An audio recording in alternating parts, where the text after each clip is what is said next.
అందుకే కృషి ఉంటే మనుషులు ఋషులవుతారు, మహాపురుషులవుతారు. తరతరాలకి తరగని వెలుగవుతారు, ఇలా వేడుకులవుతారు. శబరి, ఇంతకాలము వేచినది ఈ పిలుపుకే శబరి. ఆశ పరువిడి అడుగు తడబడి రామపాదము కన్నది. వంగిపోయిన నడుముతో నగుమోము చూడగలేక అప్పుడు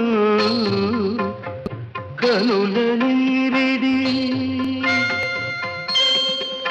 ఆ రామపాదము కడిగినది శబరి, పదముల ఒరిగినది శబరి.